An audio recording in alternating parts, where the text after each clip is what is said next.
নমস্কাৰ বন্ধু বান্ধৱীসকল, আশা কৰোঁ সকলোৱে ভালে কুশলে আছে। আজি মই পুনৰবাৰ আপোনালোকৰ ওচৰলৈ আন এটি ৰেচিপি লৈ আহিছোঁ। সেয়া হৈছে ৰঙালাওৰ তেল পিঠা। আহকচোন মই কেনেকৈ বনাইছোঁ চাই লওক।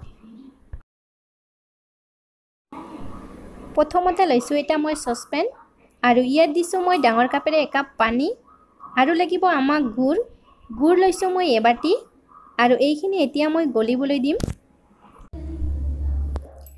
আৰু মই হেতাৰে এনেদৰে লৰাই দিছোঁ আৰু চাওক এইখিনি গলিবলৈ ধৰিছে। হেতাৰে এনেদৰে লৰাই থাকিব আৰু এতিয়া এইখিনি সম্পূৰ্ণ গলি গৈছে।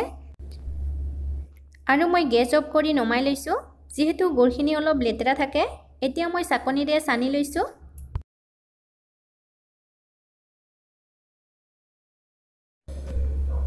তাৰপিছত এয়া লৈছোঁ মই ৰঙালাওখিনি মই আগতীয়াকৈ বইল কৰি লৈছোঁ আৰু ৰঙালাওখিনি একেবাৰে পকা নাছিলে আৰু একেবাৰে কেঁচাও নহয়। আৰু লৈছোঁ মই আটা লৈছোঁ মই আধা বাটি। আৰু এতিয়া এই ৰঙালাওখিনি পিটিকি ল'ব লাগিব। প্ৰথমতে মই কাটা চামুচেৰে পিটিকি লৈছোঁ। তাৰপিছত মই হাতেৰে এনেদৰে পিটিকি লৈছোঁ আৰু আপোনালোকে এইখিনি মিক্সিতো মাৰি ল'ব পাৰে। তাৰপিছত আটা আৰু ৰঙালাওখিনি ভালকৈ মিহলি কৰি ল'ব লাগিব।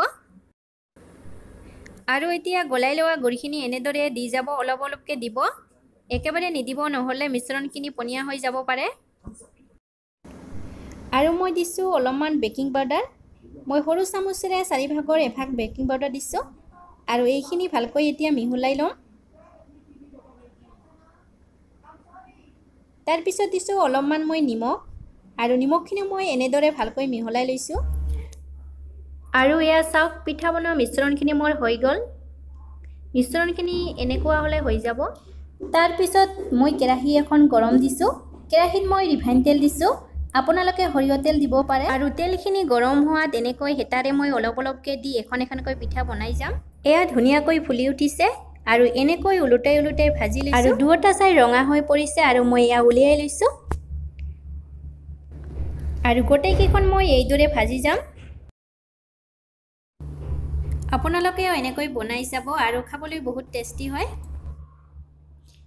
আৰু যদি ৰেচিপিটো চাই ভাল পালে তেতিয়াহ'লে লাইক কৰিব, শ্বেয়াৰ কৰিব আৰু মোৰ চেনেলটো যদি ছাবস্ক্ৰাইব কৰা নাই ছাবস্ক্ৰাইব কৰি ল'ব আৰু কাষত থকা বেল আইকনটো প্ৰেছ কৰিবলৈ নাপাহৰিব। ধন্যবাদ।